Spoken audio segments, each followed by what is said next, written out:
KNC byamugendekeye ati kibondo rya muruhuke nukagora umubyeyi disi Gasogi United ni kure babwiye KNC imfura wacu ati kibondo ni humure ryinshi ahumurizwa kuri goro rukomeye cyane n'udukinisho twinshi muri Berso ati ryamo uruhuke umwana so araza gusinzara ko mbona areba kurusha umuntu mukuru ani nko kuvuga ngo nta mwana usyaravoma ngo ryamo uruhuke nukagore umubyeyi disi uyu mwana ndabona yagora umubyeyi nshingiye kuri arimo arareba uyu nguyu urabona afite gahunda yo gusinzira umunzani ntuze gutuma twanariza umunzani ariko wowe nguwo rero KNC imfura wacu Gasogi na APR batomburanye mu itsinda rimwe ikipe ya Gasogi na APR Football Club ku mugoroba ngo bagiye mu itsinda rimwe baratomburana nuko byari bimeze n'utuyimoje twinshi cyane hariya bagiye mu itsinda rimwe buriya ni biri ku mbuga nkoranyambaga zigiye zitandukanye aya nta muntu wanariza umunzani wemerewe guseka wanariza urakuvuna biraza kukugora Gasogi na APR byagiye mu itsinda rimwe cyakoze icyo bahuriraho nuko wenda stade bose yendaga kwambara ubusa kandi ukunda kwanariza oya nari mbashe kubaza oya hita wibaza nyine impamvu nk'umureyo ya post yakandika bino bintu ejo baje bazinduwe no gutsinda Gasogi United ariko ko nyamara muri stade babigiraga intsinzi zo mu Misiri kurusha ziri kubera mu mahoro ikindi cyari gihari impamvu bashobora kuba bagiye mu itsinda rimwe tugiye kwaniriza umunzani bitabaho KNC yavuze ko araza guhorera abantu yaravuze ko arabuze guhorera APR bajya birangira bagiye mu itsinda rimwe akubwo ni nka koperative ikindi cyaranangaje ikindi abareba basotse muri stade umuntu utari kuba zireze tukuru byarangiye gucyako batatsinze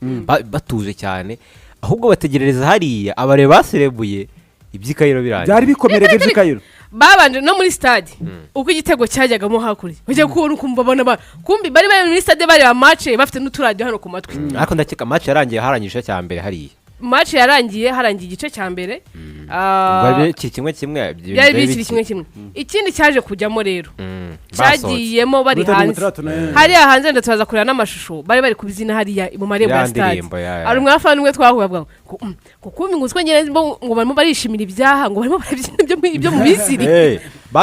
icya gatatu kitaranajyamo kiriya cya penalty yego byose bari kubibyina ubwo urumva rero bo akenshi bari bibereye no mu Misiri kuko bari mu mahoro basose mu mahoro birezeje banze guserebura babatira twakishimira intsinzi ibyikayira rigiye byagenda neza kuko ibyikayira biza kugenda neza iriya nsinzi kubareba banza nta kintu ari kubivuza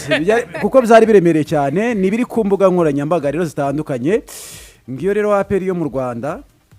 ngiyo APR yo muri Afurika nuko ziba zimeze zambaye gutya zambariye umwambaro umeze gutya APR muri shampiyona y'u Rwanda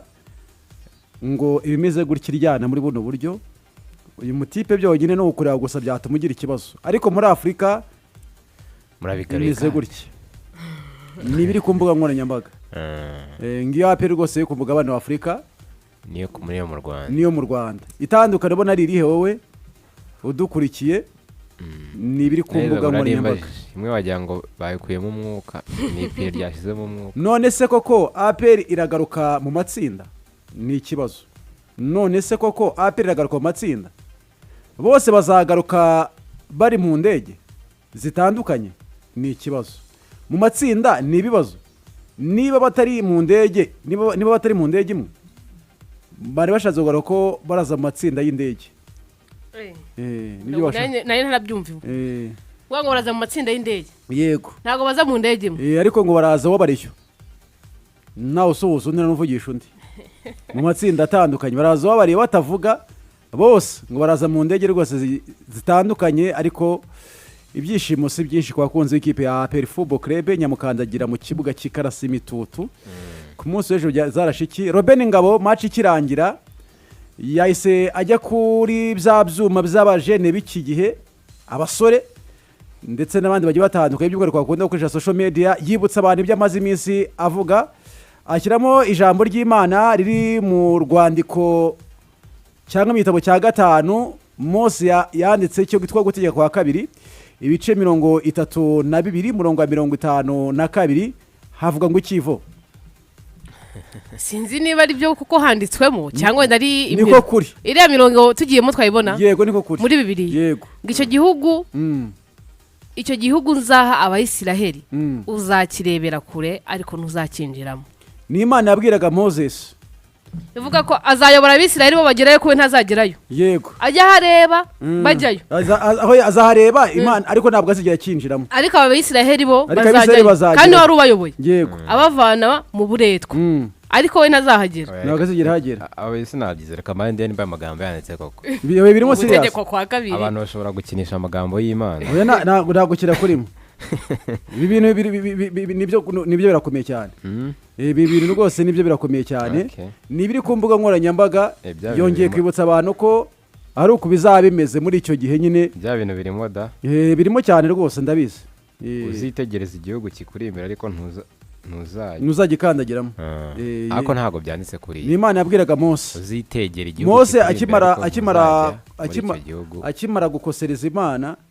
Imana yamubwiye rwose ko igihugu azakirebesha amaso ye ariko ntabwo azigera kigera. ubwo Mose ninde muri bariya? ubwo ni Aperi. niyo bavugaga bakosheje kisi. reka twumve n'aka ngaka. itariki 21 Aperi ishobora kujya mu matsinda. Inayahoramo uko bagiye dore amatsinda izaba irimo n'inkariya uyanyereke abantu kuri ubona abantu bameze niyo matsinda rwose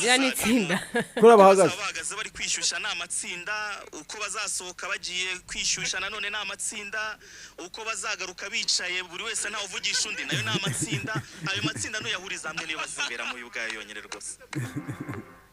ifu kanyine niwe biryoshye cyane kurusha ngewe. kanyine niwe biryoshye cyane kurusha ngewe. kubera iki?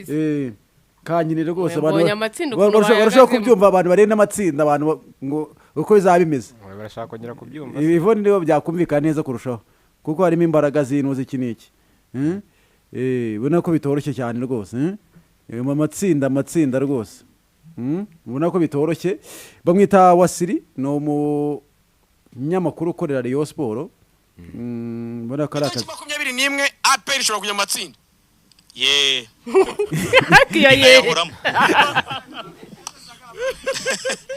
uko bagiye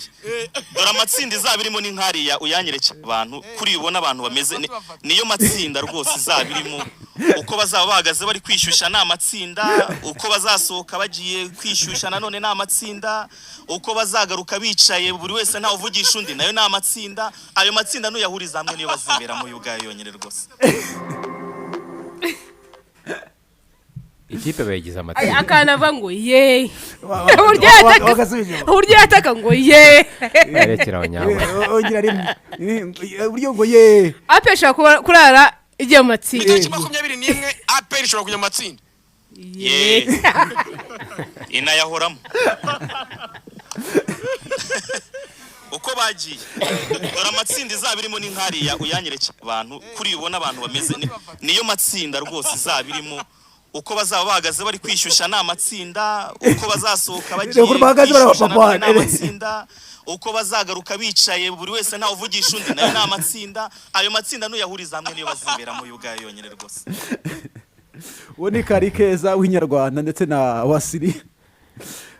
Wasari ikipe yigize amatsinda. bari abantu bari mu matsinda bari bahagaze rero urumva mutima kuri yifasha mu yunguyungu nk'itsinda ririmo ne ibera ku bwa iriya rwose Wasiri muri iyi minsi rwose amaze ibise arimo aracimaka n'ibiri ku mbuga nkoranyambaga zigiye zitandukanye z'abantu batandukanye bagenda bavuga uburyo babyumva n'uburyo babitekereza. urabona ko bitoroshye.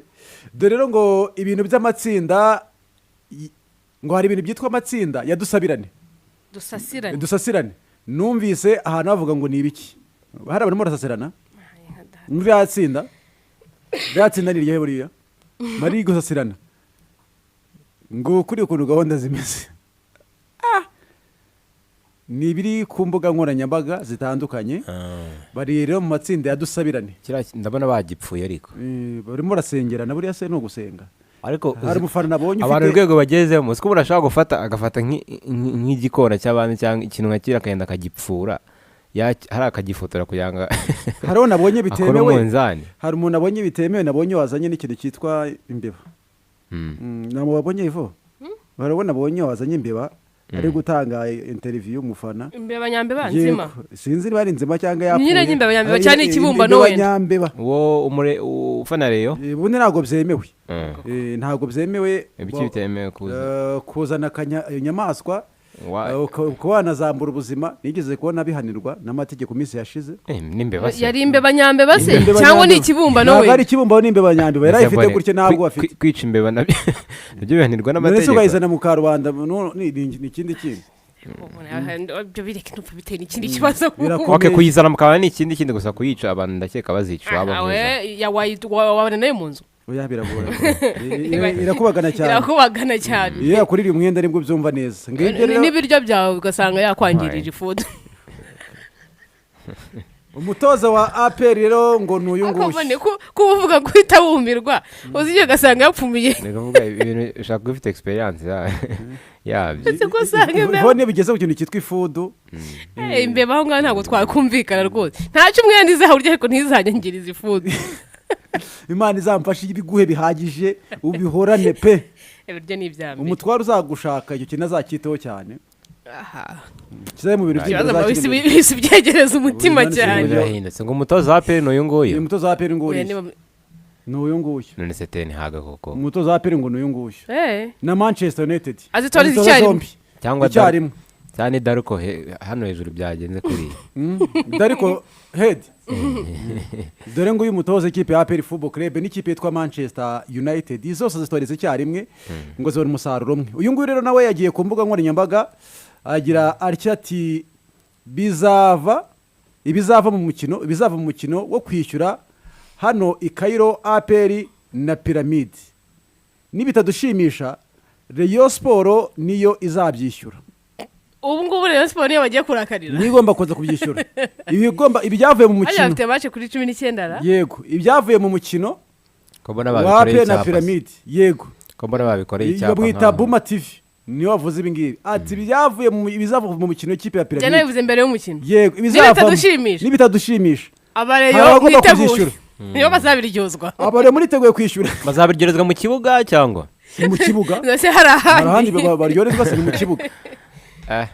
ngo bazabiryorezwa mu kibuga nibiri ku mbuga nkoranyambaga zitandukanye nagegeze yihutemo gake gakeya ariko wote nta cyabayera nagegeze yihutemo gake gakeya turebe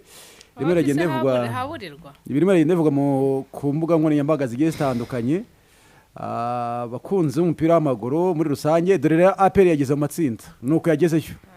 ngari amatsinda APR irimo aho birakomeye aya matsinda yitwa ngo iki aha birakomeye nitwegerane nitwisungane nitubabarirane nidutsindane yitwa ngo iki aya matsinda simbizi ariko duhuze urugwiro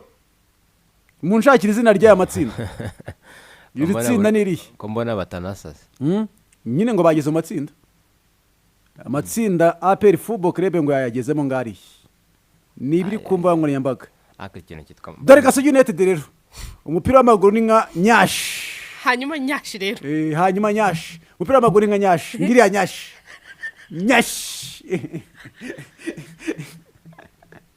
umupira w'amaguru ni nka nyashi ifite bose barayibona nta muntu waba ufite nyashi ngagende mu nzira ntigaragare irimo iragaragara nyashi keni siko yikururiye ngiriya nyashi ariko nanone bonere mujye bamenya ko hari umunzani uterekanwa ku cyumweru uyu ni umunzani ndo wo mu mibyizi ariko ku cyumweru umupira w'amaguru ni iki ujye umenya ko ari abantu baba basenze ibya mbere side nyashi iriya ni nyashi ya football niyo ugenda urabyumva iyo ifite ngira nyashi ya Gasogi United nyashi na nyashi rwose nyashi na nyashi nibiri ariko izi mbuga nkoranyambaga zakoresha abantu ibitangaza ngaha nsomera biriya ifo nawe gifite amaso meza Stade Amahoro burya ku isi kuza Stade Amahoro yambaye ubusa mu gihe ari kwitegura kwakira umukino wa shampiyona y'u Rwanda ku munsi wa kane uza guhuza Gasogi United na Rayon Sport wahari sangahe nabonye nka saa 10 umuntu afotora ifoto imeze nk'iriya yari mu masaha ya saa 10 buriya birashoboka bana kandi nose mubwiye ati match nitangira wongera ufotore ninde yise musubiza hari abamusubijemo muri comment ni ifoto abagenzi bacu bo ku Nyarwanda Serge Ngabo uwo bita Sam yamusubije ati Kenisi arahiye anga nyine urabona yarakiri kare ko n'izuba ryari rikiva match yari saa 1 mu masaha 10 ntekereza ko stade yari yafunguye saa 6 n'akantu k'akavura kakanzemo abantu ego Premier League irahari abantu bakiri kurebera hanze Premier League Liverpool yari gukina muri ayo masaha ubwo rero ntekereza ko hari hakimani ahubwo nawe sitangira niko yari imeze stade muri ariya masaha banati karabaye ni ibiri ku mbuga nkoranyambaga ariko ntabwo harimo abafana benshi ku munsi w'ejo